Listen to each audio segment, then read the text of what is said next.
y tuvo que sacrificar algunos animales para alimentarlos, tuvo que aprender a cómo disecarlos, tuvo que aprender la anatomía de las diferentes especies. Entonces, este es uno de los documentos más antiguos del cual se tiene referencia, en el cual se habla un poco de ese tipo de anatomía. Entonces, Aristóteles, como anatomista, lo enfocamos en este contexto de 400 años antes de Cristo. Sabemos que la escuela de Alejandría fue un área muy importante en el conocimiento de la humanidad. Sabemos que Alejandro Magno fue su fundador por el año de 331 antes de Cristo. Y sabemos que en la biblioteca de Alejandría se almacenaba la información que llegaba a sus manos desde otros países. Sabemos que en sus puertos lo que hacían ellos es que si había un barco que traía libros o pergaminos, lo que hacían es que lo decomisaban, lo copiaban y lo devolvían al dueño de ese pergamino. De tal manera que fueron almacenando bastante información con respecto a lo que existía en el mundo en ese momento. Se dice que su biblioteca llegó a reunir aproximadamente 700,000 volúmenes, solamente que se perdió por un incendio en una de las invasiones por Julio César. Generalmente esta biblioteca desapareció con respecto a un incendio. Se dice que no fue de forma intencional, sino fue consecuencia de esta guerra que existía en ese momento en la ciudad de Alejandría. Se sabe que ahí se perdió bastante información con respecto a la evolución de la humanidad. Ubicamos este personaje ya enfocado hacia la anatomía y que ya tiene que ver con la neuroanatomía, que es Herófilo de Calcedonia. A él lo ubicamos en 335 a 280 años antes de Cristo. Generalmente Herófilo fue llamado por Tertuliano el devoramuertos por su gran afición que tuvo a la disección. Este es un escudo que aparece en la Facultad de Medicina de París, en el cual se muestran escudos de diferentes personajes en la historia de la medicina, y uno muy importante fue Herófilo.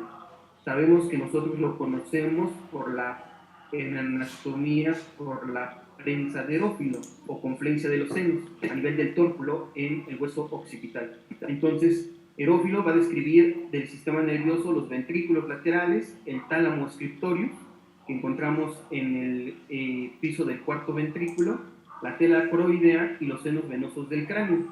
Y como les mencioné, pues generalmente en el uso del epónimo de la confluencia de los senos, o conocida como prensa de Herófilo. En la actualidad sabemos que en las escuelas de medicina, una de las corrientes impulsadas por los anatomistas implica no usar epónimos.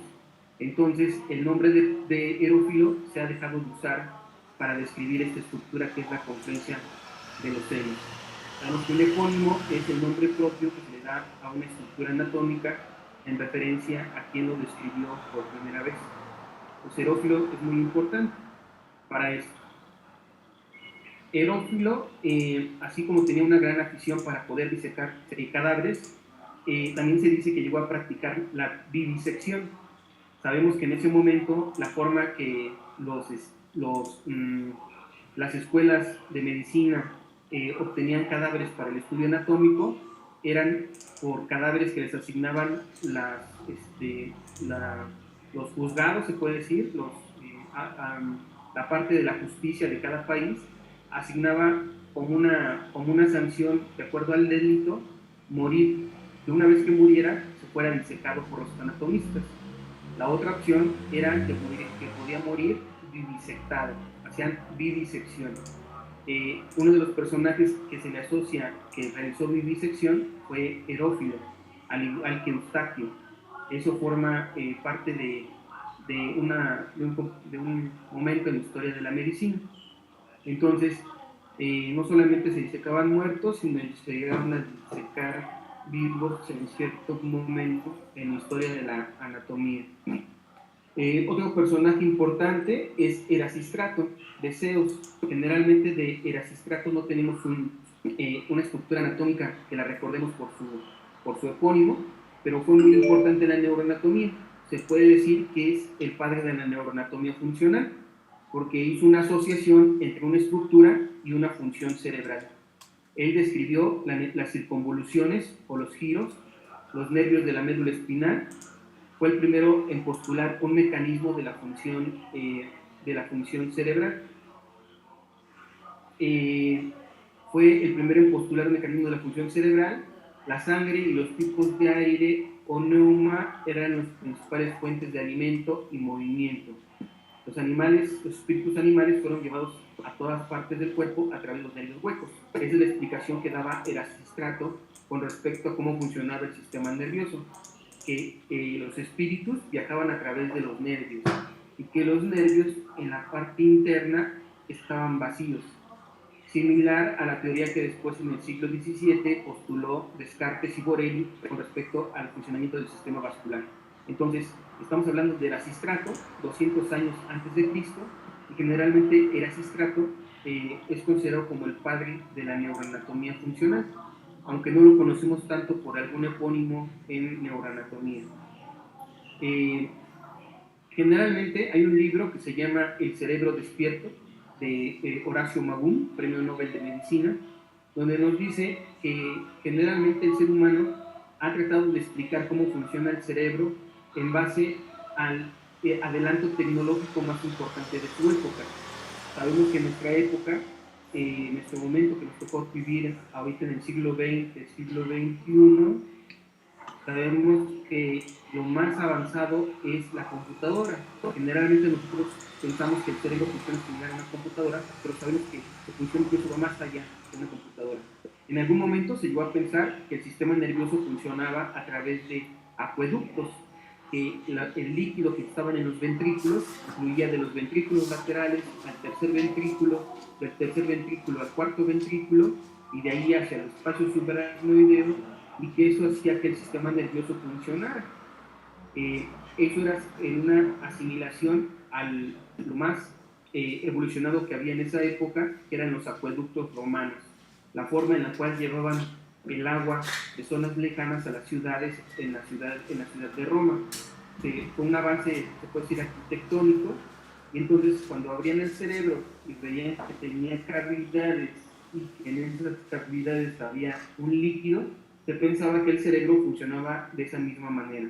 Entonces, es un punto muy importante en la historia de las neurociencias. Siempre asemejamos a el cerebro con el adelanto tecnológico más importante de nuestra época.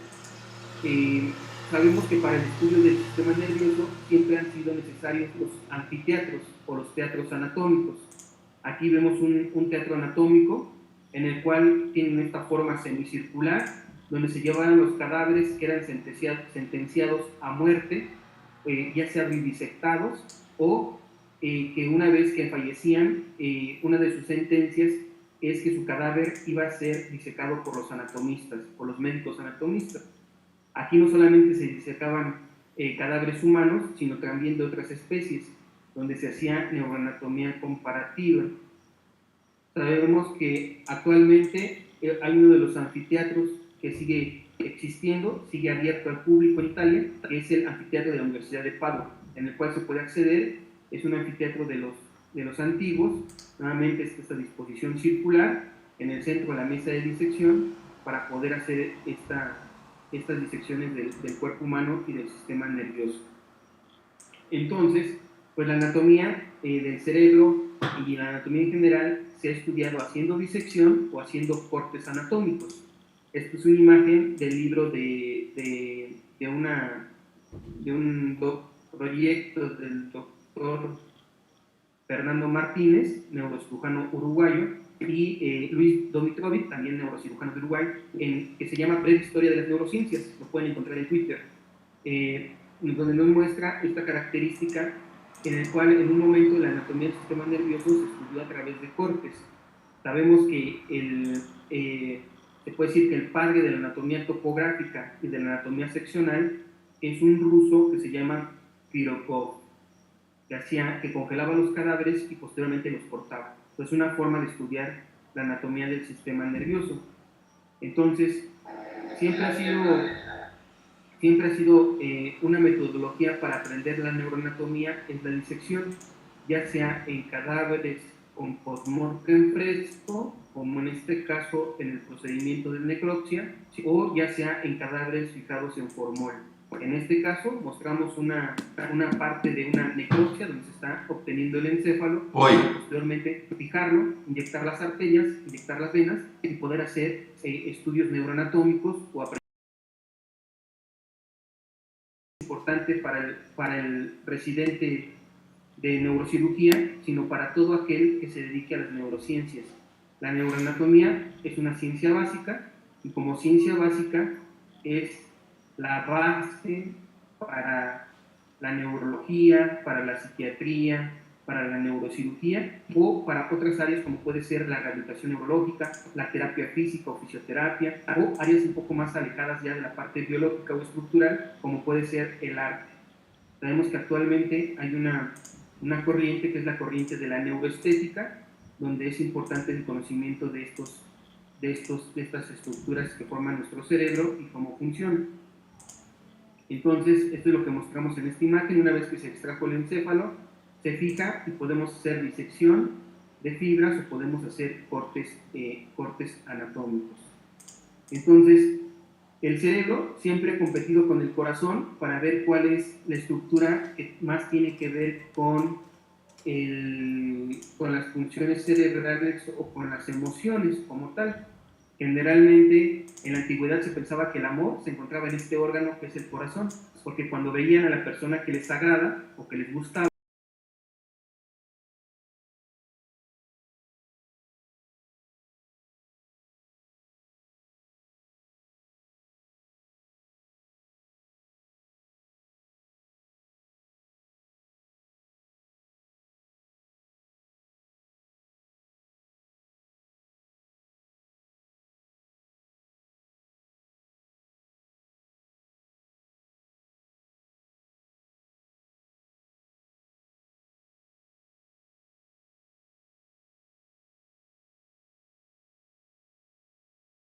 se pensaba que el cerebro era como un músculo y que entonces si había un área del cerebro que estaba más desarrollada, se hipertrofiaba y al hipertrofiarse hacía una saliente sobre el cráneo. Y entonces se hacía una correlación entre la forma del cráneo y ciertos tipos de personalidad. Ahí el principal exponente fue se puede decir, neurocientífico que se llamó Franz Joseph Gall. Franz Joseph Gall fue el padre de la corriente frenológica.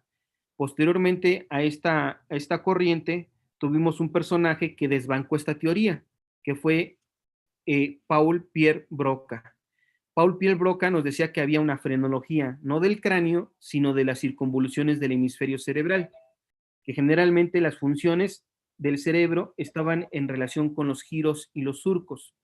Esto lo describió a partir de un paciente que se llama el paciente Louis Victor Le Borgne, un paciente que tenía una lesión en el giro triangular y giro opercular del hemisferio izquierdo y que tenía como característica que había perdido la articulación del lenguaje. Sabemos que ese paciente es conocido como el paciente Tantán de Broca. Era un paciente que tenía una lesión en el giro triangular y opercular, tenía una alteración en el lenguaje, falleció y posteriormente Broca le hizo la necropsia y encontró que tenía una lesión en el giro triangular y opercular. De esta manera, él encontró una función cerebral como es el lenguaje asociada a una parte de nuestro cerebro. Como nuevamente menciono, es el giro triangular y opercular. Hay otros personajes, otros casos clínicos en la historia de las neurociencias que nos ha ayudado a entender cómo funciona el cerebro. Uno de ellos es este personaje. ¿Alguien sabe quién es? Este personaje del lado izquierdo, el de la primera imagen, y qué pasó con él, cuál era su importancia. El primero, alguien que nos quiera decir. Bueno, aunque ahí dice su nombre, ¿no? Aquí está su nombre. Estas son unas imágenes del libro del doctor. Bueno, a mí me gustaría participar. Ok, a ver, ¿a quién? Bueno, yo conozco a Phineas Gage porque se supone que tuvo un accidente automovilístico. Bueno, no fue automovilístico, creo que fue un ferrocarril. Y pues no podía no podía hablar ni nada, pero, o sea, como que estaba presente. Y después como que le hicieron como, pues, estudios y se dieron cuenta que, pues, como que estudiaron las funciones, ejecutivas en él, como de razonamiento, memoria, memoria de trabajo y demás. Ok, perfecto. Exactamente. Entonces, un paciente era una persona que trabajaba en la construcción, estaban construyendo las vías del ferrocarril y entonces para construir los caminos en los cuales iba a pasar el ferrocarril, tenían que dinamitar, poner dinamita. Entonces, con esta barra es que hacían los hoyos para meter la dinamita y romper las piedras. Entonces, cuando estaba haciendo ese trabajo, este personaje que se llama Phineas, explota la dinamita y sale volando la barreta, la barra metálica, y le perfora su órbita izquierda y su lóbulo prefrontal. Y entonces, bueno, ya se tiene el accidente, lo recogen, lo llevan al hospital, pues lo curan, le curan lo que pueden curar de la órbita y de su cerebro, y ven que después de eso cambia completamente de personalidad. Dicen que de ser una persona que era alineada, trabajadora, bien portada, se volvió completamente perezoso, no trabajaba, se volvió violento. Entonces, comentan que cambió completamente su personalidad, Phineas. Entonces, de ahí encontramos que este lóbulo, que es el lóbulo frontal, es el que tiene que ver con la regulación emocional. Fue de los primeros casos que se describió la correlación del lóbulo frontal, como menciona Mariana, con relación a las funciones ejecutivas. Sabemos que las funciones ejecutivas son la atención, el proceso de abstracción o la memoria de trabajo. Esta memoria de trabajo la entendemos como la capacidad para retener un dato que vamos a utilizar posteriormente. Nosotros ponemos el ejemplo. Si tú le dices a una persona, ¿cuánto es 100 menos 3? 100 menos 3, 97 menos 3, 94 menos 3. Entonces, tenemos un dato que lo vamos reteniendo en nuestra memoria para utilizarlo posteriormente. A eso nos referimos con memoria de trabajo. Otro personaje que nos ayudó a entender cómo funciona el cerebro en la historia de las neurociencias es Henry Molaison. ¿Alguien sabe Henry Molaison de qué manera contribuyó? Este personaje, Henry Molaison. El paciente es el famoso paciente HM. ¿Alguien lo ha escuchado? El paciente HM es un paciente que tenía epilepsia. Y entonces era un paciente que tenía epilepsia y era una epilepsia de difícil control. Tenía varias crisis en el transcurso del día. Entonces, generalmente tenía una lesión en el lóbulo temporal.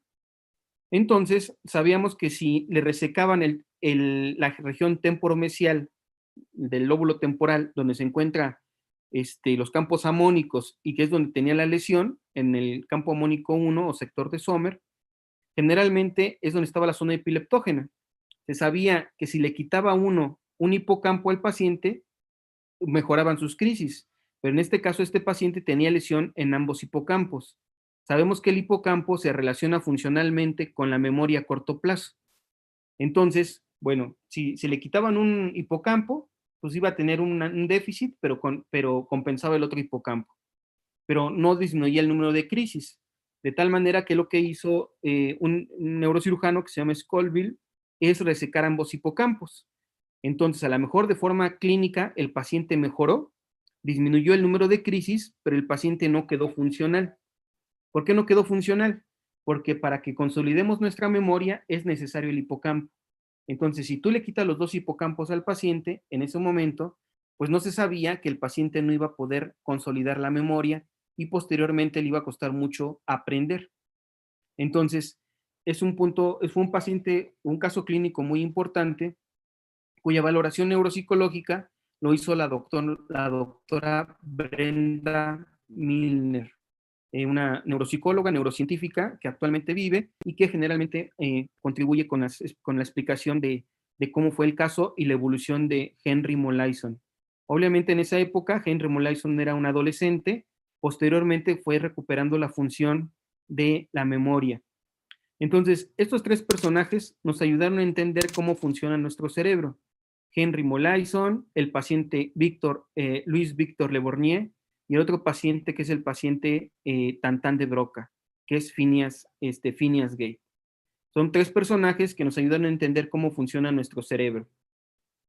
De estos personajes, supongamos de Phineas no se tiene el cerebro, se tiene el cráneo, y a partir del cráneo se han hecho reconstrucciones de qué parte de su cerebro se pudo haber lesionado. En este caso, pues el lóbulo frontal, y qué fascículos se lesionaron. Entonces, sabemos que este lóbulo prefrontal es el que tiene que ver con la atención, con la memoria de trabajo, con la regulación emocional. Regula una estructura que se encuentra en el lóbulo temporal, que es la amígdala. Sabemos que la amígdala tiene que ver con la agresividad y con el impulso sexual, con el deseo sexual. Entonces, mi lóbulo prefrontal regula la amígdala, que es del sistema límbico. Si lesiono el lóbulo frontal, entonces, por lo tanto, se libera la amígdala y el paciente puede presentar hipersexualidad o agresividad. Entonces, tenemos ahí una base estructural de una función cerebral como es el deseo sexual en la amígdala. Entonces, esta es una imagen como un poco más chistosa en el caso de una aceituna que queda como Phineas Gage, ¿no? Completamente con su lesión del lóbulo frontal. Entonces, eso es en la parte macroscópica, se puede decir. Sabemos que en 1905, este personaje que es Santiago Ramón y Cajal, hizo un descubrimiento que le valió el premio Nobel, utilizando las técnicas histológicas de otro científico italiano que se llama Camillo Golgi. Entre Cajal y Camillo Golgi sentaron las bases de lo que se conoce como la doctrina neuronal. ¿Alguien sabe qué dice la doctrina neuronal o la teoría neuronal? ¿Alguien que nos quiera comentar? ¿En qué consiste la doctrina neuronal? ¿Tiene que ver con las tinciones? Con las tinciones se utilizó el método de Golgi para poder entender que la neurona era la unidad anatomofuncional. Antes de Cajal se pensaba que las neuronas eran una continuidad de células. El tejido nervioso se pensaba que estaba la neurona, estaba este axón, y que este axón se continuaba con otro axón y con otro soma. Entonces, esta teoría se conocía como la teoría radicular para entender el sistema nervioso. Se pensaba que el cerebro era un continuo. Esa era una forma de entender el cerebro. La otra es que se pensaba que entre una célula, entre una neurona y otra neurona, había un espacio. Se tenía la teoría de que debía de haber un espacio entre una neurona y otra neurona, pero no se había comprobado. ¿Cómo se pudo comprobar? Con el uso del microscopio óptico y las técnicas de impregnación metálica que fue desarrollando Camillo Golgi. Entonces, en base a esos descubrimientos o esas técnicas histológicas y a los estudios de Cajal, se pudo entender que la neurona es la unidad anatómica, la unidad de origen del sistema nervioso, la unidad anatómica y la unidad funcional y la unidad genética del sistema nervioso. Eso es lo que conocemos como la doctrina neuronal o la teoría neuronal, que al fin y al cabo es una prolongación de la teoría celular de Virchow y de Schwamm. Entonces, pasamos de lo macroscópico a lo microscópico con el uso del microscopio óptico y las técnicas histológicas. Y entonces un impulsor de esto pues fue el doctor Santiago Ramón y Cajal. Posteriormente, pues tenemos pasamos de lo estructural a lo funcional. Y entonces en lo funcional tenemos a diferentes neurocirujanos que han contribuido al entendimiento cómo funciona el cerebro humano. En este caso es el equipo de trabajo del doctor Penfield y Jasper, en el cual están haciendo mapeo de la corteza cerebral en un paciente despierto. Actualmente se ha hecho mayor difusión de la cirugía del paciente despierto, pero es algo que se hace desde hace muchos años. La ventaja en la actualidad es que el desarrollo tecnológico, el desarrollo de la anestesia, el desarrollo de los antibióticos y por otra parte el desarrollo de todos los estudios neurofisiológicos permite hacerlo cada vez mejor en la cirugía con el paciente despierto. Entonces sabemos que esto, uno de los personajes que contribuyó al inicio de esta Esta forma de entender el cerebro y de estudiarlo, pues fue Penfield. Entonces, en este caso, es una imagen del libro de Afasias y Mecanismos Cerebrales del Lenguaje de Penfield, en el cual hacen mapeo de la zona que tiene que ver con el lenguaje, pero también de la zona que tiene que ver con el movimiento. Entonces, sabemos que eso es importante. Dos vías importantes de nuestro cerebro que se deben de conservar en lo posible es lo que se conoce como las áreas elocuentes, la parte que es el área del lenguaje, de la expresión del lenguaje, en el giro triangular y opercular, y el área de la comprensión del lenguaje que conocemos como el área de Wernicke. La otra, pues, es el área motora primaria. Sabemos que el área motora primaria es el giro precentral y se conoce como el área 4D, Brodmann. En este caso, presentamos un caso clínico de un paciente masculino de 52 años, diestro, guitarrista, que debutó con crisis convulsivas tónico-clónico generalizadas. Si se dan cuenta, tiene una lesión a nivel del lóbulo parietal del lado izquierdo. Tiene aquí esta lesión que está muy cerca del área motora de lo que es la mano. Se dan cuenta, aquí está mi surco central, mi fisura lateral o de Silvio, este es mi giro precentral y este es mi giro postcentral.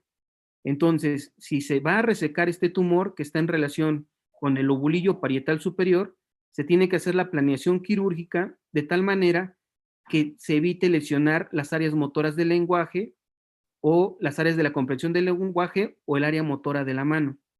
Entonces, para ello, nos valemos de otro tipo de anatomía, que es la anatomía radiológica. Entonces, nuevamente, el desarrollo tecnológico nos permite mapear dónde está el tumor y dónde están los tractos que tienen que ver con el movimiento de la mano. Recuerden que este paciente es guitarrista. Entonces, aquí se hace el mapeo de la vía corticoespinal por tractografía y con una reconstrucción 3D y la ubicación del tumor. Y entonces, en este caso, este paciente, pues se hace, creo que no va a correr el video, se hace la parte de la estimulación transoperatoria de las zonas que tienen que ver con el lenguaje y que tienen que ver con la mano. Entonces, fíjense cómo pasamos de los primeros estudios en historia de la humanidad con respecto a la anatomía, haciendo disección de cadáveres, cortando cerebros, haciendo vivisección, hasta la actualidad, en la cual, por medio de estudios de imagen o estudios tanto estructurales como funcionales, podemos entender cómo funciona nuestro sistema nervioso y se puede dar tratamiento a ciertas patologías. Sabemos que en la actualidad, pues, esta parte de la neuroanatomía, pues, se complica principalmente en esta cuestión de la pandemia. Generalmente, esto ha favorecido la educación en línea que hemos estado trabajando. Sabemos que esto es una imagen de una conferencia que dio el doctor Eduardo Rivas con respecto a la disección cadavérica. Sabemos que el cadáver es importante para el aprendizaje de la anatomía, pero en la actualidad nos enfrentamos al riesgo de contagio por la cercanía en esta cuestión del COVID. No solamente en la cuestión de si vas a disecar en cadáveres y que puedes estar en contacto con otra persona que tenga COVID, sino en los cadáveres que reciben las universidades, no estamos seguros la causa de muerte. Generalmente muchos de los cadáveres que llegan a las universidades no se les hace panel viral. Entonces no sabes, en algunas universidades no se les hace panel viral, por lo tanto no sabes si esos pacientes si murieron secundario a COVID. Entonces, por el momento, toda la parte de disección cadavérica, pues se ha detenido, al menos en nuestra ciudad, acá en la Ciudad de México. Entonces pasamos de esta imagen de Rembrandt, en el cual están disecando todos los alumnos muy cercanos, ahí disecando el cuerpo, a la anatomía radiológica, a como estamos en el día de hoy, la enseñanza en línea de las estructuras anatómicas. Entonces, es un aspecto importante que no está pasando solamente aquí en México, sino a nivel internacional. Entonces, lo que hacemos nosotros en la Ciudad de México es que es difícil conseguir cerebros humanos para cada uno de los alumnos. Entonces, en neurociencias lo que hacemos es que conseguimos cerebros de caballo o cerebros de equino para que cada alumno pueda hacer disección de un espécimen. Y hacemos neuroanatomía comparativa y nos apoyamos de las cámaras de 3D. Las cámaras 3D son bastante buenas para poder hacer estas transmisiones en línea y por otra parte, pues hacer sesiones demostrativas de cómo se hace la disección del cerebro. En este caso, en este modelo, mostramos una disección de un encéfalo de equino, que es el modelo que estamos utilizando para que cada alumno pueda disecar un cerebro. Y pues identificamos las estructuras como en el cerebro humano. Igual tiene su cuerpo calloso. Sobre el cuerpo calloso encontramos su giro del cíngulo, que se va a continuar con el parhipocampo. Vemos su tálamo, sus colículos, que son bastante grandes. En este caso sería el colículo superior, su acueducto cerebral de Silvio, y hacia adelante su cuerpo mamilar. Hacia abajo vemos aquí la región del puente, la médula oblongada y un gran cerebelo. Entonces, este es un encéfalo de equino. Pues hacemos esto de neuroanatomía 3D, que ya se ha popularizado bastante a nivel internacional. Es la imagen del ojo derecho y del ojo izquierdo. Entonces, esa es una parte importante. Lo ideal sería hacer disección de cerebro humano, pero pues como hemos comentado, en cualquier parte del mundo es difícil conseguir este material para poder aprender neuroanatomía. Entonces, generalmente nosotros utilizamos este tipo de cámaras. Estas son cámaras de video que graban en 180 grados y en 360 para poder hacer videos de neuroanatomía y también videos en 3D, sumado también a la parte de la fotografía en 3D. Entonces, eso nos permite poder mostrar imágenes un poquito más cercanas a lo real, a la distancia, ¿no? En línea, como lo habíamos comentado. Hemos estado trabajando en ello, en poder hacer este proyecto. Sabemos que actualmente ya hay dispositivos que son mucho más, que son mejores para poder hacer visualización 3D, como estos dispositivos de Oculus. Generalmente los estudiantes de primer año de medicina ya están muy acostumbrados a estos aparatos, porque generalmente ellos los utilizan para jugar, para videojuegos. Los han utilizado probablemente desde los 10, 11, 12 años, de tal manera que su uso en el aprendizaje de la anatomía cada vez va siendo más sencillo. El problema de estos dispositivos es el costo, pero poco a poco, como pasa con todo lo tecnológico, van a ir disminuyendo de costo con el tiempo y va a ser un poco más probable que podamos utilizarlo de una forma más común. Bueno, esta es la parte de lo que estamos haciendo en neuroanatomía 3D. Con respecto a nuestro país, en México, pues tenemos 2 libros de neuroanatomía clásicos. Es este libro que se llama Neuroanatomía Funcional, del doctor José Navasegura. El doctor José Navasegura formó una escuela de neuroanatomistas, neurólogos, neurocirujanos en México, y fonda esta escuela, de este libro, el doctor Navasegura, neurólogo del Hospital General de México, y otro es un neuroanatomista egresado de la Facultad de Medicina de la UNAM, fundador del Departamento de Ciencias Morfológicas de la Escuela Superior de Medicina del Instituto Politécnico Nacional, que es el doctor Luis López Antúnez. Él tiene 2 obras, muy buenas obras de neuroanatomía. Este libro que se llama Anatomía Funcional del Sistema Nervioso es un libro que se publicó en México y que se llegó a utilizar en diferentes países de habla en español, y este Atlas de Anatomía. Entonces, esta es la Escuela Superior de Medicina, este es el Departamento de Morfología. Esas son las 2 escuelas en nuestro país. Con respecto a neurocirujanos, neuroanatomistas, pues un maestro de la neurocirugía y de la neuroanatomía en nuestro país fue el doctor Gómez Yata. El doctor Sergio Gómez Yata fue jefe de servicio de neurocirugía del Instituto Nacional de Neurología y Neurocirugía, donde se llevaba a cabo el curso de neuroanatomía para todos los residentes de las áreas clínicas y de las áreas quirúrgicas. Se daba un curso donde tenían que entrar todos los alumnos de primer año de neurología, neurocirugía, de neuroanestesiología, neurooftalmo, de toda especialidad o subespecialidad que fuera a hacer un entrenamiento en el Instituto Nacional de Neuro.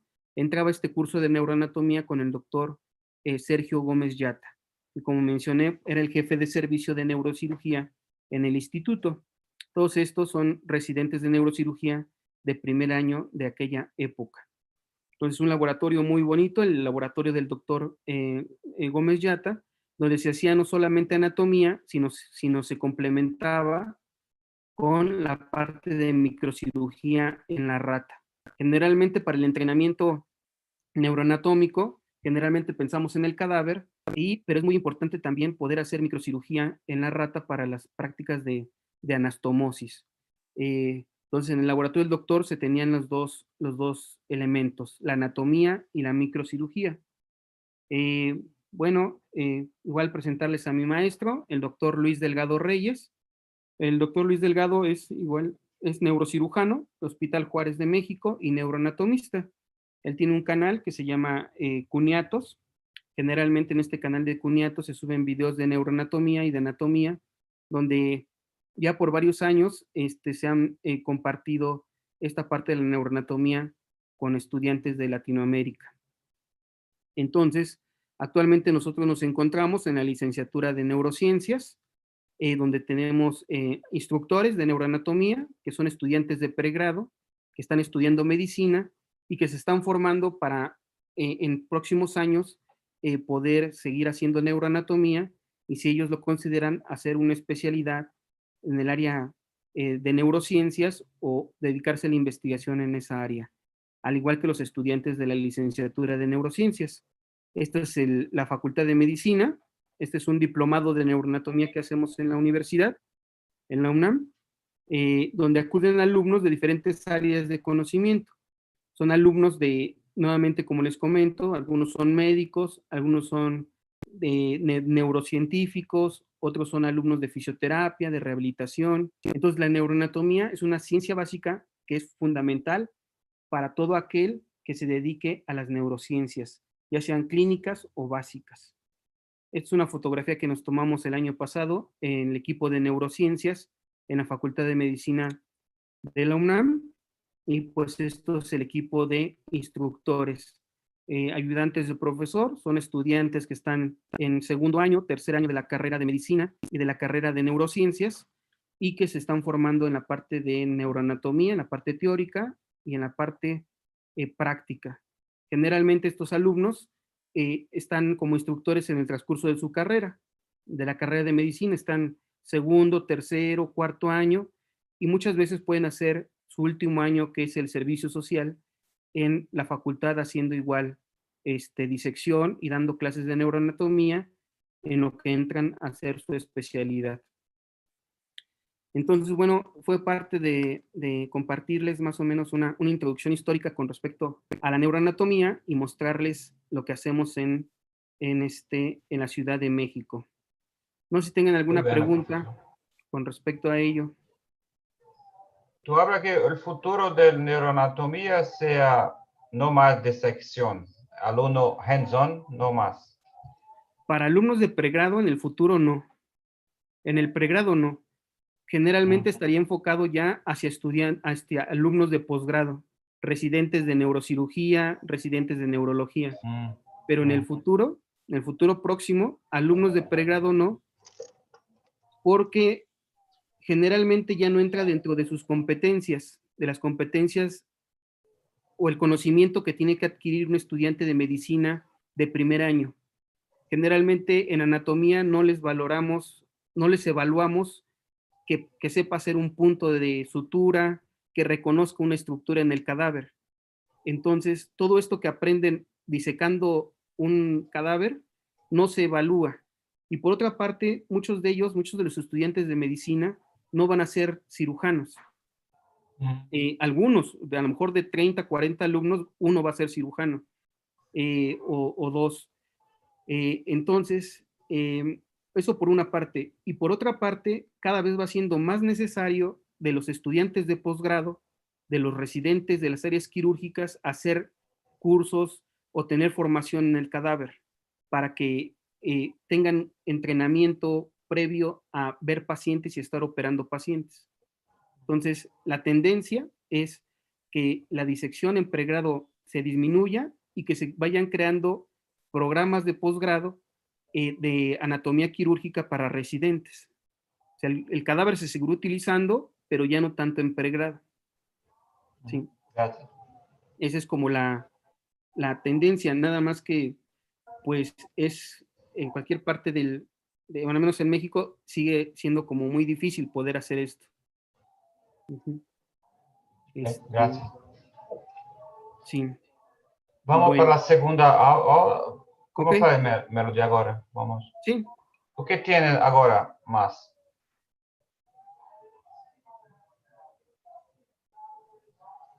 Bueno, sería ir con la de giros y surcos, Uhum. ¿sí? Ok.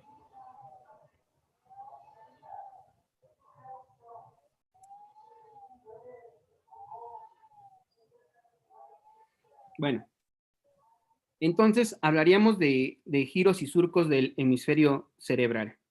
Igual si van teniendo alguna duda, algún comentario, sería interesante que pudieran plantearlas. Ok. Entonces, vamos a hablar de giros y surcos del hemisferio cerebral. Entonces, pues tenemos esto que es nuestro encéfalo. Sabemos que el encéfalo está formado por tres estructuras, que es el hemisferio cerebral, el tallo cerebral y el cerebelo. Estos son los componentes de nuestro encéfalo. Para poder ver las caras de nuestro encéfalo, tendríamos que hacer un corte a nivel de los cuerpos mamilares, que se le conoce como corte de Charcot. Entonces, lo primero que tenemos que hacer en este encéfalo en postmortem corto es identificar a los cuerpos mamilares, que serían estos dos. Entonces, con los cuerpos mamilares los identificamos y ahí realizamos el corte. Es un corte coronal a nivel de los cuerpos mamilares, conocido como cortes de Charcot. Sabemos que Charcot pues, es el padre de la neurología clínica. Hacemos nuestro corte con un cuchillo que llamamos cuchillo jamonero, un cuchillo sin dientes, para que no lesione el cerebro. Hacemos el corte y entonces nos permite ver las estructuras internas del cerebro. Vemos aquí una meninge que está recubriendo el cerebro, que es la aracnoides. Y mostramos las estructuras de la configuración interna de nuestro encéfalo. Vemos cómo se diferencia en sustancia blanca y sustancia gris. Entonces, una vez que ya hacemos la obtención del espécimen, lo metemos en formol para que se endurezca. Y vemos esta imagen. Vemos el corte coronal del hemisferio cerebral, donde vemos las tres caras que puede presentar nuestro hemisferio. Entonces sabemos que tiene tres caras, una cara medial que es plana, una cara lateral que es convexa y una cara inferior que es cóncava. Son las tres caras del hemisferio cerebral. Generalmente lo podemos ver en este corte coronal, que es un corte coronal de cabeza. De la cabeza vemos aquí en la línea media la cisura interhemisférica, donde encontramos este repliegue de dura madre que se llama os o falce del cerebro. Vemos la cara medial del hemisferio en relación con la os, vemos la cara lateral del hemisferio cerebral en relación con la convexidad aquí de los huesos parietales, y vemos la cara inferior del lóbulo frontal, en este caso, que está en relación con el ala menor del esfenoides. Esta sería la región del ala menor del esfenoides. Vemos aquí parte de la cisura lateral o de Silvio, y aquí encontramos al polo temporal en la fosa craneal media. Entonces, estos cortes coronales nos permiten identificar las tres caras del hemisferio. Nuestro hemisferio cerebral tiene una cara medial que es plana, una cara lateral que es convexa y una cara inferior que es cóncava. Encontramos la cara lateral del cerebro. Lo primero que tenemos que hacer para identificar a los giros, a los surcos y a los lóbulos del hemisferio es marcar las grandes cisuras. Entonces, vamos a marcar esta primera cisura. Se llama cisura lateral o de Silvio. Sabemos que la cisura lateral o de Silvio inicia en la cara inferior del cerebro, entre el lóbulo frontal y el lóbulo temporal. En esta región, que es la región del tallo. Aquí, a este nivel, se encuentra lo que conocemos como el tallo de la cisura lateral. Entonces, el tallo llega hacia la parte lateral, el tallo de la cisura lateral llega a este punto que conocemos como punto silviano, y de este punto silviano salen tres ramas de la cisura lateral. Una que va hacia atrás, se llama la rama posterior, una que va hacia arriba, se llama rama vertical o ascendente, y una que se va hacia adelante, que se llama la rama anterior o horizontal. Entonces, la cisura lateral o de Silvio tiene una rama posterior, una rama vertical o ascendente y una rama anterior. Esa es la primera gran cisura, la cisura lateral o de Silvio. Cuando llega hacia atrás, se divide en dos ramas, en una rama superior y en una rama inferior. La otra cisura que tenemos que marcar es nuestra cisura central o de Rolando. Esta cisura central o de Rolando es importante identificarla porque me separa un giro que está por delante, que es el giro precentral, y otro que está por atrás, que es el giro postcentral. Sabemos que este giro precentral se le conoce como el área motora primaria. Es el área donde se encuentran los axones que van a originar el movimiento. De este hay un punto, un signo que nos permite identificar a la cisura central, que se llama el signo de omega. El signo de omega lo vamos a identificar en este punto. Acá va a estar el signo de omega. El signo de omega es una convexidad hacia atrás de lo que es el giro precentral y generalmente está dado por la continuidad de este surco, que es el surco frontal superior.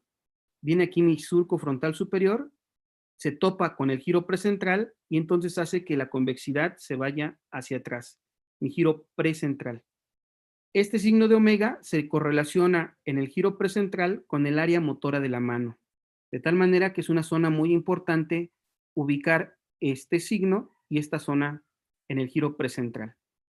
Entonces, para dividir en lóbulos ya marcamos dos, la cisura lateral o de Silvio, la cisura central o de Rolando. Posteriormente, vamos a marcar en el borde inferior del cerebro esta muesca que se le conoce como muesca preoccipital. Generalmente la muesca preoccipital está en relación con el borde superior de la porción petrosa del hueso temporal. Se le conoce como muesca preoccipital. Esta muesca preoccipital es importante porque se relaciona con un área de Brodmann que es el área 37. Y esta área 37 de Brodmann tiene que ver con el reconocimiento de los rostros. Sabemos que una lesión en el área 37 de Brodmann se relaciona con una patología o un síndrome de desconexión que se llama prosopagnosia. ¿Qué es la prosopagnosia? Es la incapacidad de reconocer el rostro de las personas. Lo vamos a ver más hacia adelante. Entonces, esta área cortical que está en relación con la muesca preoccipital se le conoce como el área 37. Posteriormente, vamos a identificar esta cisura que se le conoce como la cisura parieto-occipital externa. Entonces, la cisura parieto-occipital externa en la cara lateral es poco marcada, es más profunda en la cara medial, pero es una referencia que tengo que tomar para dividir la cara lateral en lóbulos. Luego, hacia atrás, tenemos a esta cisura que se le conoce como cisura calcarina. Entonces tenemos a la cisura calcarina, la muesca preoccipital, la parieto-occipital externa, la central o de Rolando y la lateral o de Silvio. Posteriormente voy a marcar dos líneas, una línea imaginaria que va de la muesca preoccipital a la parieto-occipital externa y una segunda línea que va de la mitad de esta línea a la parte posterior de la cisura lateral o de Silvio. De esta manera, con estos 5 o 6 elementos que marqué, permito separar a lo que es nuestro cerebro en varios lóbulos. Vamos a marcarlos. Entonces, nuevamente, cisura lateral o de Silvio, central o de Rolando, muesca preoccipital, parieto-occipital externa, cisura calcarina, y entonces me permite diferenciar a nuestro lóbulo frontal, que está por delante de la cisura central o de Rolando, a mi lóbulo parietal, que está hacia atrás de mi cisura central o de Rolando, mi lóbulo temporal, que está por abajo de la cisura lateral o de Silvio, y hacia atrás mi lóbulo occipital. Son los 4 lóbulos que yo encuentro en la cara lateral del hemisferio cerebral. De amarillo, el color, el frontal, parietal, temporal y occipital. Y en el fondo de la cisura lateral o de Silvio identifico otro lóbulo. En este caso hicimos la disección por método Kingler e inyectamos la arteria cerebral media con látex rojo, las arterias, látex azul, las venas. Y entonces, en el fondo de la cisura lateral de Silvio, en este fondo de la cisura lateral de Silvio, encontramos este lóbulo, que se llama lóbulo de la ínsula, antes llamado la isla de Reil, de la vieja nómina. Actualmente quedan solamente como el lóbulo de la ínsula en relación con la arteria cerebral media. Entonces sabemos que la cara lateral de mi hemisferio cerebral está irrigado principalmente por la arteria cerebral, por la arteria cerebral media. ¿Ok? Entonces, ese es nuestro lóbulo de la ínsula, y sobre el lóbulo de la ínsula vemos este fascículo. Este fascículo se llama fascículo longitudinal superior. El fascículo longitudinal superior tiene un componente ventral que se llama fascículo arcuato. Ese fascículo arcuato me conecta el área de Broca, que ya hablamos de Broca, que es el giro triangulario opercular, el área de la expresión del lenguaje, con el área de la comprensión del lenguaje, que es el área de Wernicke. Entonces tengo comprensión del lenguaje conectada con la expresión del lenguaje por medio de este fascículo, que es el fascículo arcuato. Y entonces, ahí en el fondo de la cisura lateral de Silvio, identifico este lóbulo, que es el lóbulo de la ínsula. Entonces ya quedó así dividido nuestro hemisferio cerebral en los lóbulos que hemos mencionado. Vamos a marcar ahora los principales surcos. Mencionamos este de amarillo, que es la cisura lateral de Silvio. Posteriormente vemos esta cisura, que es la central de Rolando. Ya la habíamos marcado. Por delante de la cisura central de Rolando tengo este surco que se llama surco precentral, y hacia atrás tengo el surco que se conoce como surco postcentral. Tanto el surco precentral como el postcentral me dividen este lóbulo que viene descrito en el libro del doctor Yassar Gil como lóbulo central. El lóbulo central está formado por el giro precentral, el giro subcentral y el giro postcentral. Sabemos que la parte anterior se relaciona con el área motora primaria y el giro posterior, que es el postcentral, con el área somestésica primaria, el área 312 de Brodmann. Posteriormente, en el frontal, marcamos dos surcos horizontales, el surco frontal superior, que es este de acá, y el frontal inferior, que lo que va a hacer es que me va a dividir el frontal en tres giros, el giro frontal superior, giro frontal medio y el giro frontal inferior. Este es mi giro frontal inferior, donde ya alcanzamos a apreciar este giro que es muy importante. Es el giro triangular, este de aquí, y hacia atrás este giro, que es la pars opercular. Pars opercular, pars triangular y pars orbitofrontal. Son tres componentes del giro frontal inferior. Sabemos que la pars opercularis y la pars triangularis van a formar el área 44 y 45 de Brodmann, que es el área de Broca, para la expresión del lenguaje del hemisferio izquierdo. Y el del hemisferio derecho también tiene que ver con un componente de la articulación del lenguaje, pero se refiere a la prosodia, a la entonación afectiva que yo le doy a la articulación del lenguaje.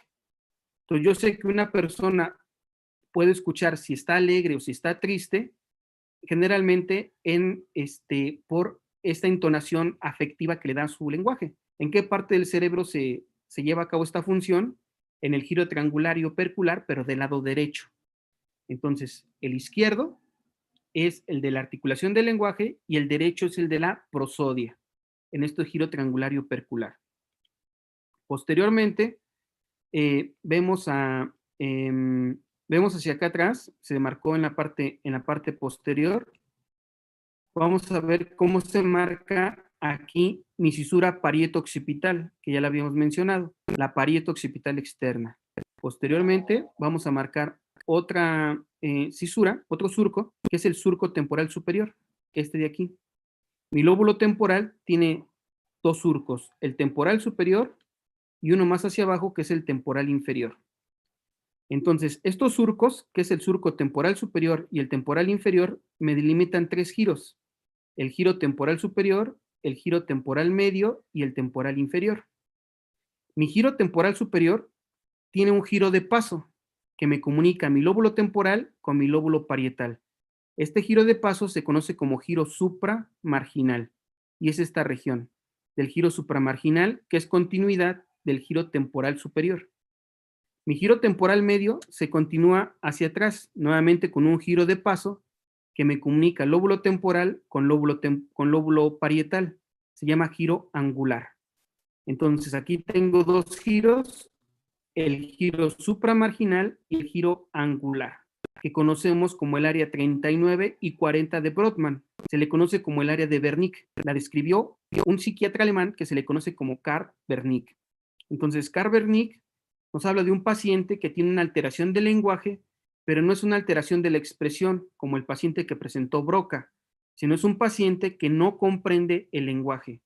Generalmente su lesión se asocia con estos giros, el supramarginal y el angular, y es la base neuroanatómica de una afasia que llamamos como afasia sensorial o afasia de Wernicke.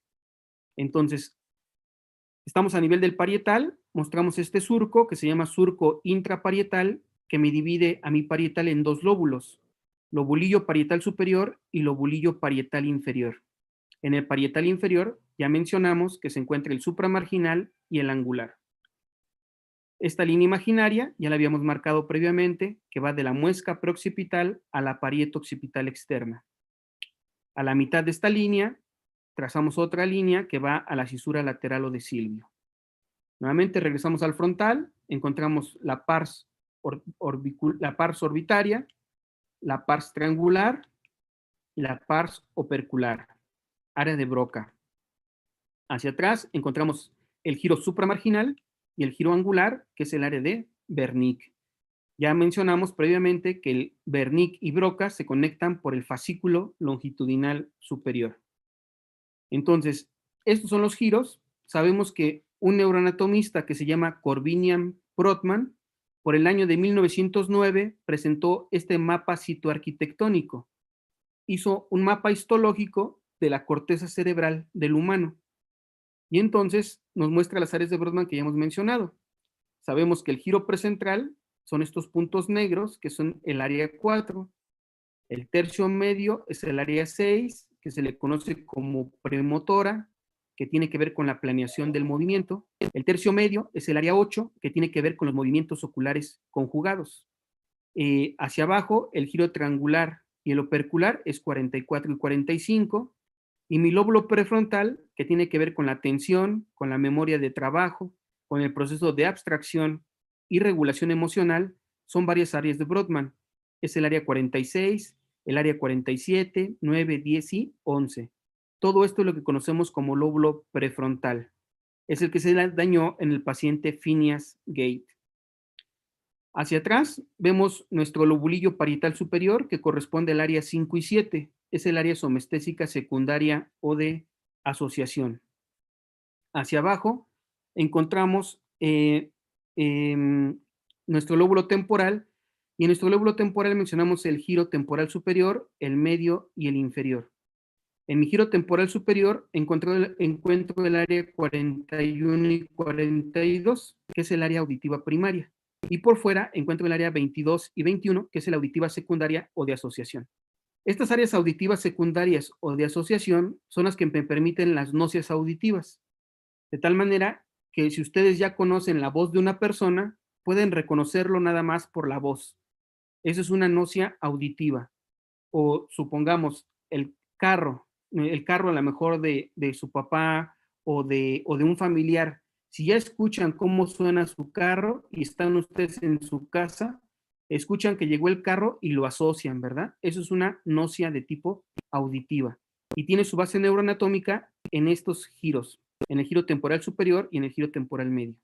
Hacia atrás, pues vemos otras áreas, que es el área 17, que está en relación con la cisura calcarina, es el área visual primaria, rodeada por el área visual secundaria o de asociación, que es el área 18 y el área 19. Entonces, son diferentes áreas corticales, son mucho más amplias que describió Corbinian Brodmann. Aquí vemos nuestro lóbulo frontal, nuevamente vimos nuestro giro precentral, el frontal superior, el frontal medio y el frontal inferior. Ya identificamos estos giros. Ya hablamos de Phineas, sabemos que Phineas Gage era un personaje que se lesionó su lóbulo prefrontal por un accidente de trabajo, que fue una explosión en la cual salió volando esta barreta, ¿verdad?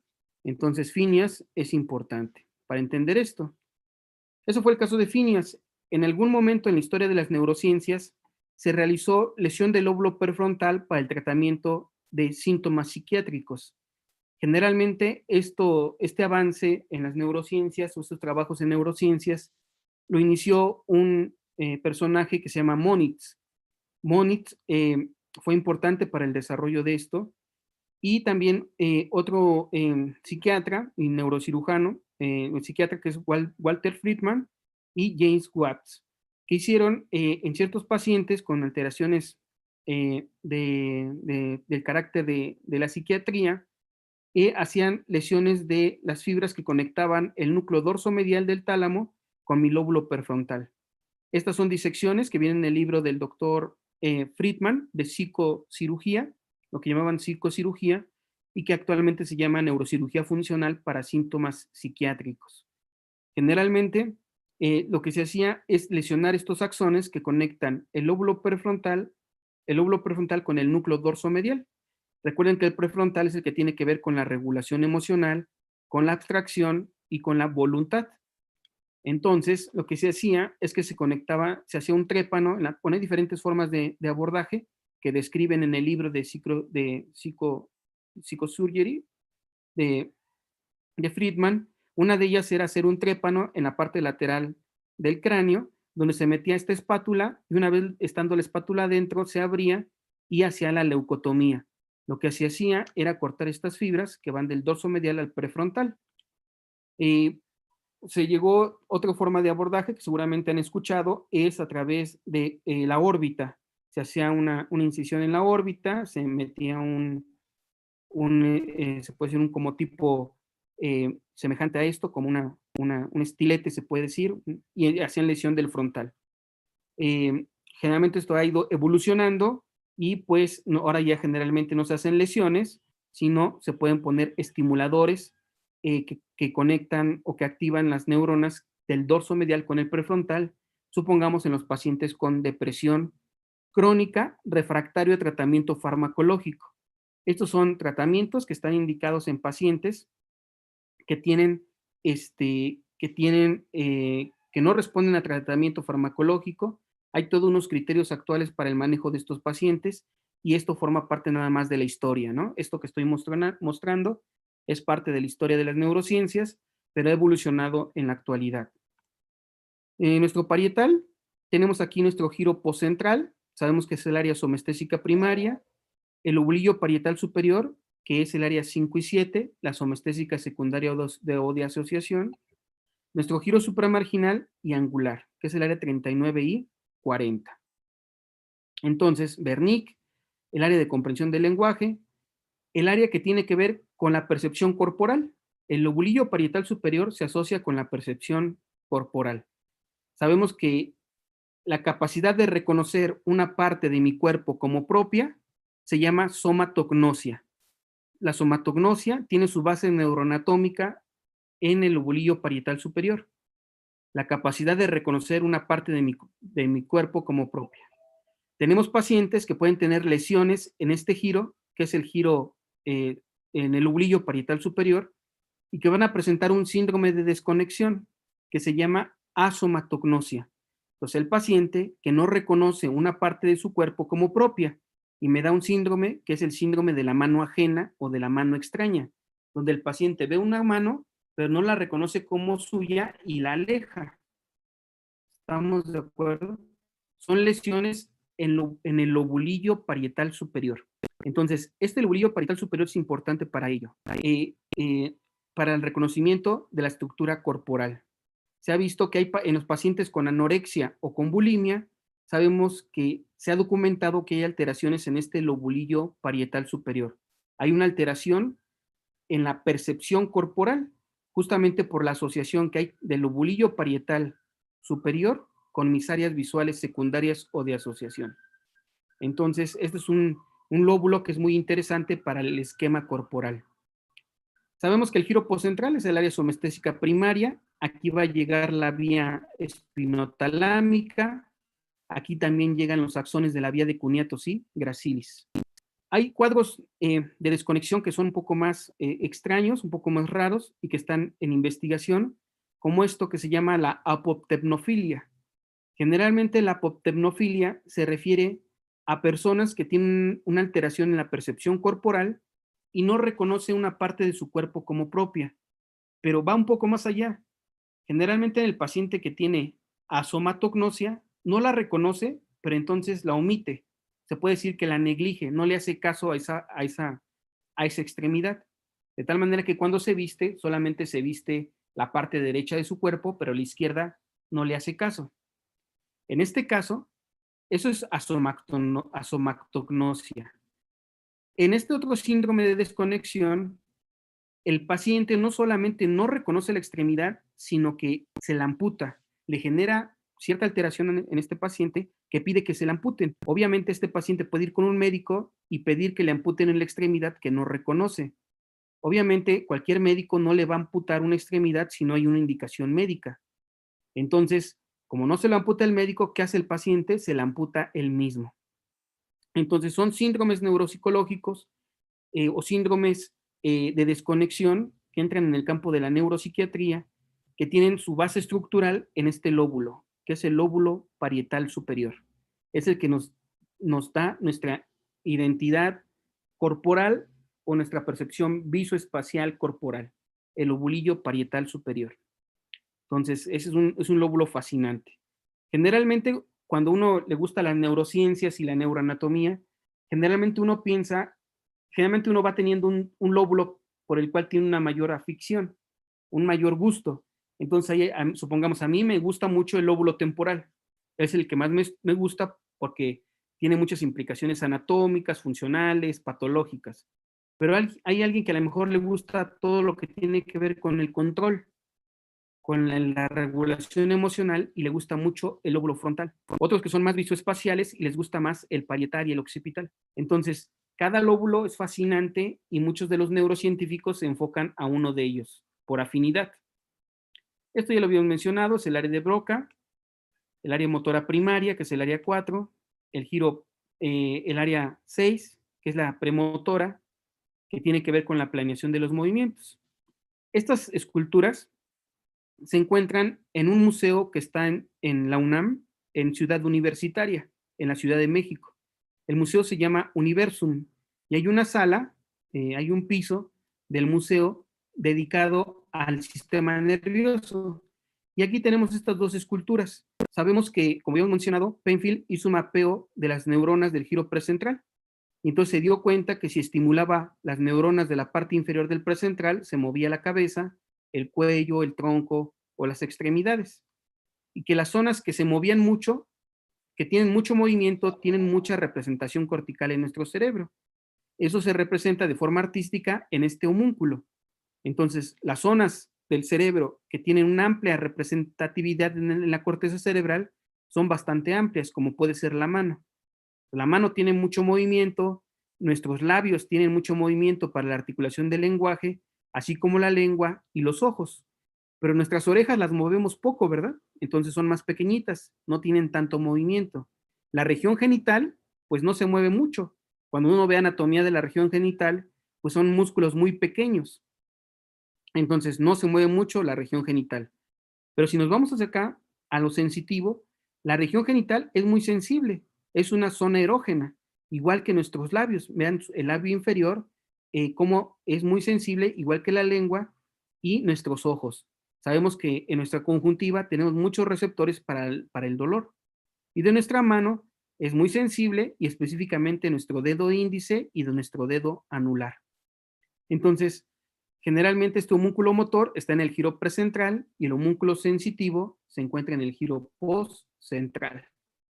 En diferentes países hay estos tipos de esculturas que son muy interesantes y que todos los que nos gustan las neurociencias pues reconocemos de forma inmediata. El homúnculo motor de Penfield y el homúnculo sensorial. ¿Ok? Entonces, tenemos aquí una vista posterior de nuestro encéfalo. Vemos la cisura interhemisférica, la cisura parieto-occipital interna. Vemos este surco que es el surco intraparietal. Si nosotros entramos al surco intraparietal, si abrimos ahí el surco y entramos, vamos a entrar directamente a lo que es el atrio. Entonces aquí está el atrio de nuestro ventrículo lateral y acá está el surco intraparietal. Entonces, si nosotros entramos por el surco intraparietal, entramos directamente al atrio del ventrículo lateral. Para eso también sirve la anatomía, ir buscando surcos, relaciones anatómicas para poder llegar a la profundidad, ¿ok? Entonces, ¿qué me interesa del surco intraparietal? Que me divide a mi lóbulo parietal, el lobulillo parietal superior y lobulillo parietal inferior. Que si yo entro por el surco intraparietal, llego al atrio del ventrículo lateral, que vemos en esta imagen. De nuestro lóbulo temporal lo asociamos con el sonido, con la percepción de la audición, y también hay un mapa tonotópico en nuestro lóbulo temporal.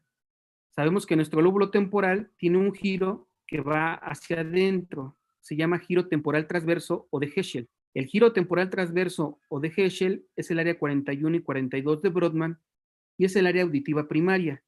Lo vemos en esta resonancia. Y hay una dominancia, si se dan cuenta, nuestro hemisferio derecho es más dominante para la percepción del sonido. Y hay una tonotopía.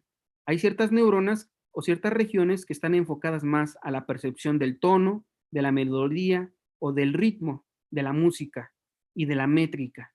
Entonces, en nuestra corteza cerebral del lóbulo temporal la podemos subdividir en diferentes regiones que tienen funciones específicas para percibir el sonido, pero no solamente el sonido, sino los componentes del sonido como es el ritmo. Entonces, eso es algo muy, muy interesante con respecto al mapeo de nuestra corteza cerebral. Vemos esta imagen, es una imagen de la portada del libro de este neurólogo que se llama Oliver Sacks.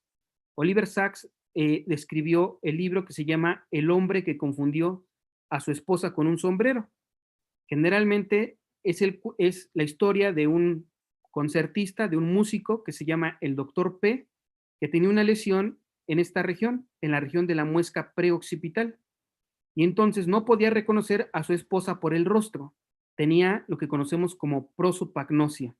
Entonces, ¿cómo sabía que venía ya a lo lejos su esposa? Decía, ya viene mi esposa.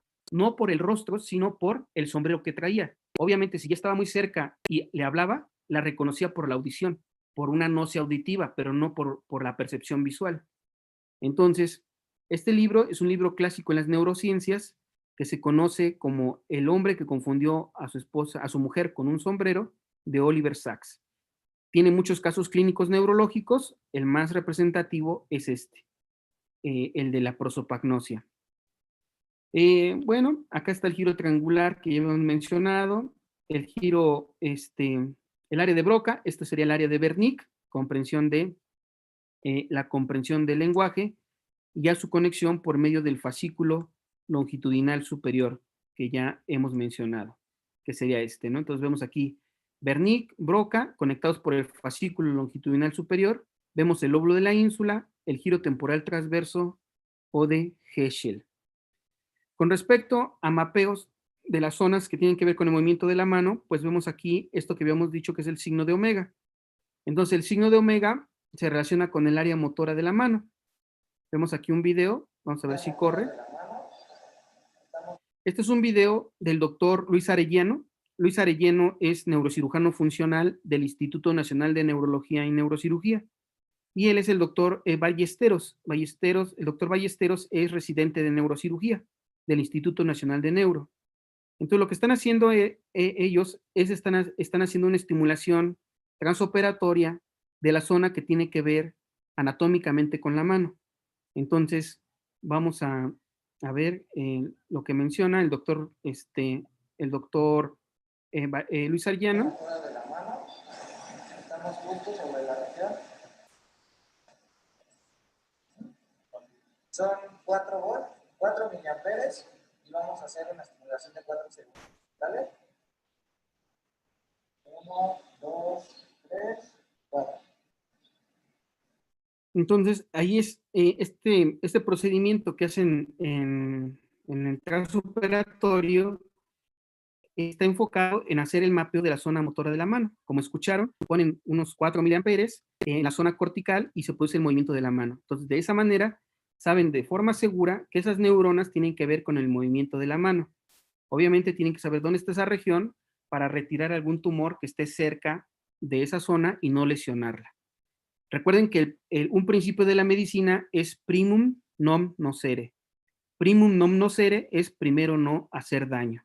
Entonces, si un paciente llega con nosotros, generalmente es porque pide ayuda para restablecer su salud. Entonces, lo ideal es que secundario al procedimiento que se le realice no tenga efectos adversos, aunque sabemos que tenemos que decirle al paciente que todo procedimiento quirúrgico tiene un riesgo, por más pequeño que sea. No hay cirugía pequeña ni hay procedimiento quirúrgico pequeño. Toda cirugía tiene un riesgo y el riesgo que tiene todo procedimiento quirúrgico es la muerte. Entonces, eso se lo decimos al paciente, pero aún así, pues tenemos que hacer como que el esfuerzo de todos los esfuerzos y poner todo el armamento para evitar que el paciente salga con menos lesión de lo que llegó. Entonces, acá vemos el lóbulo de la ínsula, que ya habíamos mencionado. La ínsula se le describe el ápex de la ínsula, donde está el himen insular. Tiene una cara lateral o dorso lateral y una cara ventral, que generalmente no describimos mucho. Esta de aquí es la cara anterior o ventral del lóbulo de la ínsula. Esta de acá es la cara dorsolateral, donde tenemos giros insulares cortos y giros insulares largos. Generalmente estos giros insulares largos se le conoce como el área vestibular de la corteza cerebral. Tiene que ver con percepción vestibular. El himen insular se relaciona con el olfato y también se relaciona con el gusto. Forma parte del área olfatoria primaria, la región del himen de la ínsula. Ya habíamos mencionado aquí nuestro lóbulo de la ínsula, nuestro giro temporal transverso de Heschel. Sabemos que si nosotros continuamos nuestro giro temporal transverso de Heschel hacia adentro, va a llegar hacia el atrio del ventrículo lateral. Por delante del giro transverso de Heschel tenemos esta región que se llama planum polar. Todo esto es el planum polar y atrás tenemos este planum que se llama planum temporal. El planum temporal también forma parte del área de Wernicke y es el área 22 de Brodmann. Entonces, eso es lo que apreciamos en esta imagen. Entonces, en anatomía es muy importante la proyección. Habíamos mencionado que está este surco, que está con el número 6, es el surco intraparietal. Otro punto importante a mencionar es que la anatomía de los surcos y de los giros es muy variable. Simplemente es variable de un hemisferio a otro.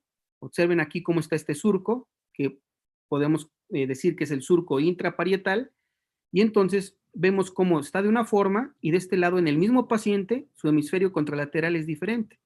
Ahora imagínense entre varias personas. Pues hay variabilidad anatómica en nuestra corteza cerebral.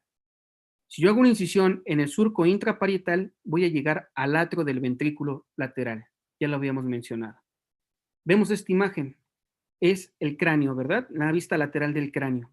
Vemos puntos craniométricos. Los más básicos, pues tenemos al terion, acá tenemos al asterion, vemos nuestra línea temporal superior y cómo nuestra línea temporal superior se cruza con esto que es la sutura coronal. Ok, entonces vemos estos puntos. Si vemos en el siguiente paso, lo que se hizo es que se quitó el hueso. Se quitó el cráneo y se dejaron ciertas líneas, como la línea temporal superior. Hacia arriba vemos esta sutura, que es la sutura temporoparietal. Y entonces hacemos una proyección desde la superficie hacia la profundidad. Lo primero que vamos a tener es la sutura temporoparietal. En relación con la sutura temporoparietal está la cisura lateral de Silvio. Entonces, hacia abajo de esta sutura tengo esta ventana que se llama ventana quirúrgica temporal. Y en esta ventana quirúrgica temporal tengo 3 giros, el temporal superior, el temporal medio y el temporal inferior. Si yo sigo haciendo una proyección hacia la profundidad, en relación con el temporal medio se encuentra el hipocampo. Vamos a hacer el siguiente paso. Esta imagen está en 3D por anaglifo. Generalmente aquí estaba el temporal medio y en relación con el temporal medio identificamos esta estructura que es el hipocampo. En el borde superior del hipocampo vamos a encontrar a lo que conocemos como la fisura coroidea y llegamos a la cisterna ambiens. Entonces, la anatomía topográfica es la proyección de estructuras anatómicas a través de líneas imaginarias en la superficie hacia la profundidad por planos, de superficial a profundo, Aquí mostramos solamente algunos planos, que es el hueso, las suturas, los giros, de los giros la sustancia blanca, de la sustancia blanca pues vemos aquí este fascículo que se conoce como fascículo unciforme, la comisura anterior y hacia acá vemos a nuestro hipocampo. Y hacemos la correlación funcional. Sabemos que el hipocampo tiene que ver con la memoria a corto plazo. Hacemos una fotografía enfocada exclusivamente a la ventana quirúrgica temporal. Vemos este fascículo que se llama fascículo unciforme, nuestra comisura anterior, hacia abajo se encuentra la amígdala. Esta es nuestra amígdala que funcionalmente tiene que ver con la agresividad y tiene que ver con el reconocimiento del miedo en el rostro de las personas. Algunos autores lo asocian con la empatía, con la agresividad y con el impulso sexual, las ganas de coito. Eso es la amígdala, agresividad, coito, cópula y el reconocimiento del miedo en el rostro de las personas. Y veamos cómo está muy cerca de esta estructura que es el hipocampo. Y el hipocampo, su asociación con la memoria a corto plazo. Hacia arriba, la fisura coroidea que me permite entrar a la cisterna ambiens. Vemos esta otra imagen. En esta ya quitamos el hueso, nuevamente identificamos nuestra comisura anterior, nuestro polo temporal y esta arteria que es la cerebral media. De la arteria cerebral media, en el segmento M1, emergen estas arterias que se llaman lentículo-estriadas. Ustedes saben que las lentículo-estriadas laterales son ramas de la cerebral media y que las mediales vienen de la cerebral anterior. Vemos acá nuevamente nuestro lóbulo temporal, se encuentra aquí la amígdala, el hipocampo, y en relación con el hipocampo y en la parte lateral encontramos estas fibras. Estas fibras forman lo que conocemos como el asa de Mayer, que son las radiaciones genículo-calcarinas inferiores, forman parte de la vía visual. Ok, entonces identificamos estas estructuras. Si levantamos el asa de Mayer, encontramos al asta temporal del ventrículo lateral y encontramos esto que son los plexos coroides. En el asta temporal del ventrículo lateral. Nos continuamos, vemos el hipocampo, vemos la amígdala, los plexos coroides. Hacia arriba de lo que sería el hipocampo, aquí estará la región de la fisura coroidea. Por abajo igual tenemos a la fisura coroidea. Y vemos entrar una arteria que es la coroidea anterior. Aquí nuevamente tenemos nuestras arterias coroideas y nuestros plexos coroides. Nuevamente, aquí está mi arteria coroidea, nuestro hipocampo con sus pies hipocampis, los pies hipocampis del hipocampo, que tiene que ver con la memoria a corto plazo. ¿Qué hicimos posteriormente? Pues cortamos nuestro lóbulo temporal y llegamos a la cara lateral del mesencéfalo. Vemos el borde libre del tentorio, vemos el tercer nervio craneal y sobre el tercer nervio craneal vemos esta arteria que es la cerebral posterior. Esta sería mi arteria carótida supraclinoidea. De mi arteria carótida supraclinoidea emergiendo la oftálmica. Sabemos que la primera rama de la carótida supraclinoidea va a ser la oftálmica. Después vemos esta arteria que es la comunicante posterior. Y por último, de la carótida interna sale esta arteria que es la coroidea anterior, que va a irrigar tanto en la cápsula interna como a el plexo coroides. Aquí vemos nuestra coroidea anterior en relación con la cisterna ambiens para llegar al punto coroideo y llegar a los plexos coroides del lóbulo temporal. Nuevamente vemos esta imagen, vemos aquí el tercer nervio craneal, su relación con la cerebral posterior y paralela a la comunicante posterior. Esta relación anatómica también es importante. Sabemos que podemos tener pacientes con aneurismas de la comunicante posterior que comprimen al tercero y nos van a dar un síndrome del tercer nervio craneal. Vemos aquí, ya se cortó el lóbulo temporal y vemos el caballito de mar, el giro del parihipocampo que se continúa con el hipocampo y el hipocampo con el giro dentado. Nuestra cerebral posterior, nuestros plexos coroides y por último acá los pies hipocampis en el asta temporal del ventrículo lateral. Entonces ya le retiramos esta parte, que es el hipocampo, que parece un guante de box. Entonces, así queda nuestra correlación con los giros y surcos de la cara lateral del hemisferio cerebral. Entonces, ¿qué es lo importante del conocimiento de los giros? En neuroanatomía y en neurología clínica siempre es importante esto, a saber anatomía para identificar dónde está la lesión en estudios de imagen. Entonces, veamos estos tres imágenes. Es un paciente una imagen de un paciente que me compartió el doctor Matías Baldoncini. Entonces vemos aquí el lóbulo frontal y que en relación con la cara medial del lóbulo frontal tenemos una tumoración que depende de la hoz o false del cerebro. Este es mi hoz. En el corte axial se ve este meningioma. Es un meningioma que está comprimiendo la cara medial del hemisferio cerebral, ¿no? Del lado izquierdo. Vemos acá en el corte coronal, nuevamente vemos la hoz, vemos el tumor y cómo está comprimiendo la cara medial del lóbulo frontal. Y lo vemos en el corte sagital, vemos el cuerpo calloso, arriba del cuerpo calloso vemos al giro del cíngulo y sobre el giro del cíngulo vemos esta tumoración. Entonces, ¿para qué me sirve la anatomía? Para ubicar la lesión de forma tridimensional. ¿Estamos de acuerdo? En los diferentes planos, axial, coronal y sagital. Identifico dónde está la lesión. Una vez que identifico dónde está la lesión, se hace la planeación quirúrgica en base a referencias anatómicas, como es el plano medio, la sutura coronal y otros puntos craniométricos. Se hace la incisión, acá está la hoz o falsa del cerebro, ya se reclinó la dura madre y ya se encontró el tumor. Y entonces, una vez que se encuentra, pues entonces se procede a la resección del tumor. Recuerden que se comenta que la cirugía es anatomía más hemostasia. Entonces es conocimiento anatómico más ir encontrando la vascularización del tumor y ir haciendo hemostasia. Entonces, eso es un principio de los cirujanos. La cirugía es anatomía más hemostasia. Y también otro principio es que el mejor neuronavegador, como comenta el doctor Evandro, es la neuroanatomía.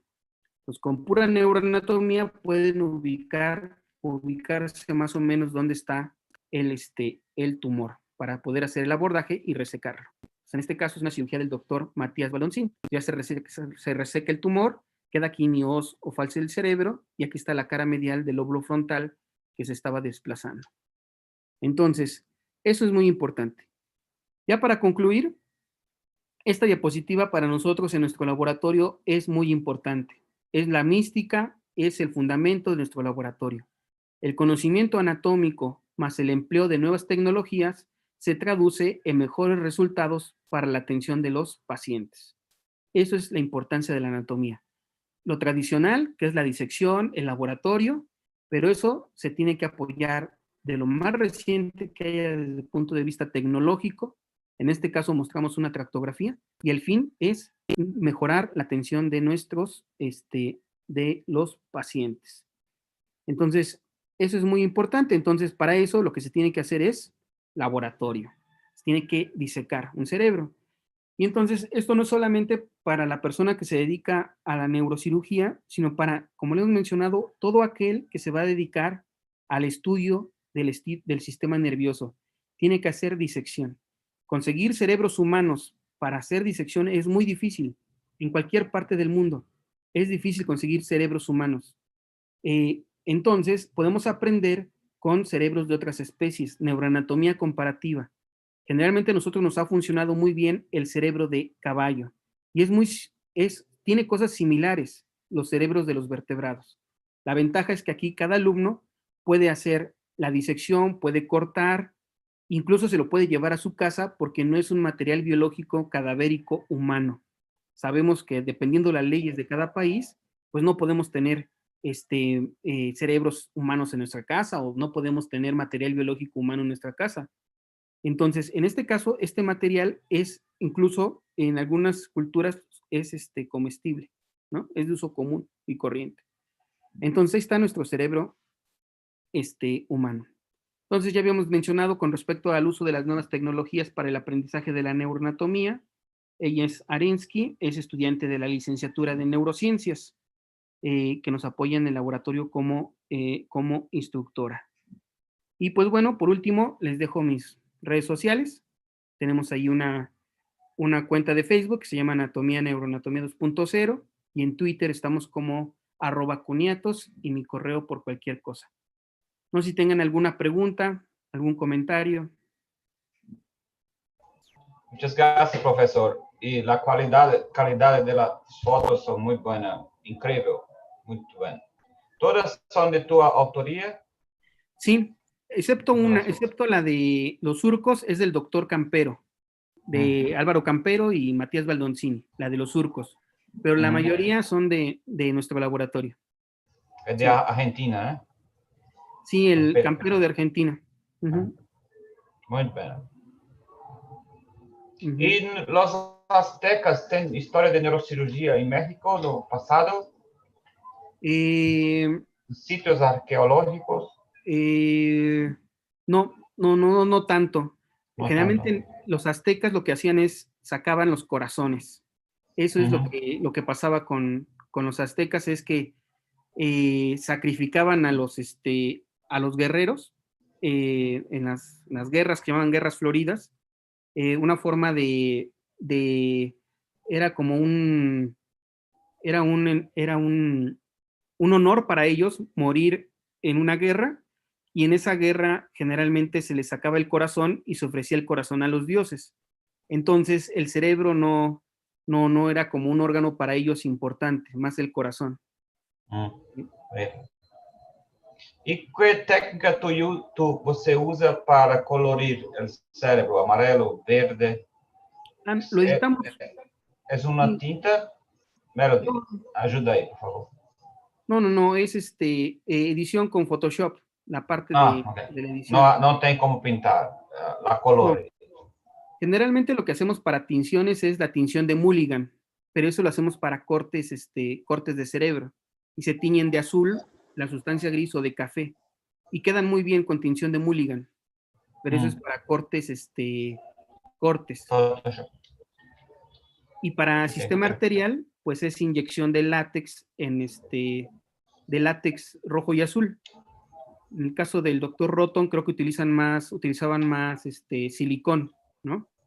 Que da más volumen al vaso o a la arteria. Nosotros utilizamos más látex. Ok, gracias. Sí. Melody, ¿puede hablar ahí un poco? Yo tengo una pregunta, doctor Julio. Sí. ¿Usted aún cree que es importante la disección para los pregrados? Pues es un tema controversial. Generalmente, yo creo que para estudiante de pregrado no es necesario que realicen disección por varios factores. Primero, una parte importante es que la mayoría de las universidades no lo evalúa. Generalmente no evalúa la disección en el cadáver. Generalmente a lo mejor la parte práctica de la anatomía es en el cadáver, disecan, pero la mayoría de las veces los evalúan con imágenes de libros, de atlas anatómicos. Entonces no les hacen la evaluación de la disección en el cadáver. Y si se les hiciera a los alumnos la evaluación en el cadáver, no es una competencia de la formación del médico general que deba de identificar una arteria, supongamos la arteria cística o el triángulo de Hasselbalch, el triángulo inguinal, en el cadáver. No son competencias de la formación del médico general, son competencias, del cirujano. Y entonces, no solamente no se les evalúa en pregrado, en el primer año de la carrera de medicina a veces, sino cuando terminan medicina, ese conocimiento de identificar en el cadáver una arteria, una vena o un conducto, cuando terminan la carrera de médico general, no se les evalúa tampoco. Y se les evalúa otras cosas que son más importantes en su formación como médico general. Entonces, lo que ocurre a veces es que los alumnos de pregrado pueden dedicar ese tiempo a aprender otras áreas del conocimiento de la medicina que son muy importantes en la actualidad, como puede ser la genética, la inmunología, la microbiología. Imágenes. O imágenes, exactamente, la neuroimagen o la radiología como tal. Entonces, ese es un punto. Y por otra parte, lo que está pasando en la educación de posgrado, en los residentes, es que los residentes de neurocirugía constantemente necesitan poder hacer disección y no pueden hacerlo. ¿Por qué? Porque tienen dificultad del acceso al cadáver. Entonces, lo que pasa con los estudiantes de posgrado es que tienen que ir a tomar cursos al extranjero para poder hacer disección anatómica. Es por eso que hay pocos sitios en el mundo donde se puede hacer eso. El caso de Estados Unidos, en algunos laboratorios en Brasil. El caso es Estambul, Estambul, Turquía. Turquía, en España hay algún laboratorio. Entonces, son muy focalizados en el mundo los lugares donde puedes hacer disección enfocado a posgrado. Pero imagínate, ¿por qué un alumno, un mexicano, generalmente en México, hubo un tiempo que iban mucho a hacer la estancia con el doctor Evandro a Sao Paulo? Entonces, ¿por qué tenían que ir los alumnos mexicanos hasta Brasil a hacer disección? Porque en México pues no hay eso, no hay un laboratorio donde se hiciera eso. Pero no solamente en México, sino muchos latinoamericanos, de Argentina, Bolivia, etcétera, tienen que migrar hacia laboratorios donde se pueda hacer eso. Entonces es una necesidad que tiene el residente en formación, y no solamente el residente, sino el neurocirujano recién egresado. Entonces, eso es lo que está pasando en la educación médica, que en pregrado se está utilizando ese material y no se le está obteniendo el beneficio adecuado, y no solamente para el estudiante, sino para el paciente, porque al fin y al cabo, el que está operando, pues es el residente de las áreas quirúrgicas, y está aprendiendo en los pacientes. Entonces, mientras más se restrinja, creo, en la educación en posgrado, que el residente opere sin antes haber entrado a un laboratorio, mientras más se restrinja eso, que va a pasar también con el tiempo, más se va a enfocar a esto, que la disección en pregrado se vaya disminuyendo y que vaya existiendo programas de posgrado de formación en anatomía quirúrgica. Entonces, pero siempre es un tema como complicado, ¿no? Generalmente el estudiante de medicina de primer año lo que quiere es disecar, ¿no? Disecar y disecar. Pero realmente eso en su formación como médico general no va a ser muy útil. Uh-huh. Y eso ya es la visión que uno tiene cuando ya pasó por toda la carrera de medicina. Pero el alumno de primer año te dice, no, yo quiero mi cadáver, yo quiero disecar, quiero mis prácticas, y es complicado a veces este tema. Sí. Muchas gracias, doctor Julio. No sé, Nós temos aqui a Sim. professora Luciana Carla, de neuroanatomia. Não sei se ela vai querer falar um pouquinho em português mesmo. Luciana Carla, não sei se ela está. Alguns outros alunos brasileiros também que queiram falar um pouco aqui com o professor, fiquem à vontade. Boa noite, professor. É a professora Luciana Carla. Muito prazer. Luciana. Você gostou da aula dele, Luciana? Gostei demais. A qualidade das imagens, o nível da aula é excelente. Foi muito boa a oportunidade de participar da aula. Foi um prazer. Ela é professora nossa de neuroanatomia das duas universidades aqui de Campina Grande, da Universidade Federal de Campina Grande e da Universidade Facisa. Então, ela tem muito know-how em neuroanatomia. Muito prazer, professora Luciana. Prazer é todo meu. Foi uma oportunidade excelente que o professor Marcos compartilhou comigo. Eu também divulguei nas redes sociais, para as ligas também que eu oriento. São 2 ligas. Uma oportunidade excelente. Eu amei as imagens, muito bonitas. Muchas gracias, doctora. Graças. Gracias. Ok, vamos encerrar? Vamos encerrar? Ok. Obrigado, professor. A gente se vê na próxima quinta-feira, Melody. Como seria em espanhol? Jueves. Jueves. Jueves nos vemos. Hasta jueves. Okay. Ok. Buenas noches. Muchas gracias, doctor Julio. Muchas gracias. Y buenas noches a usted. Chao. Hasta luego, profe. Hasta luego, que estén bien.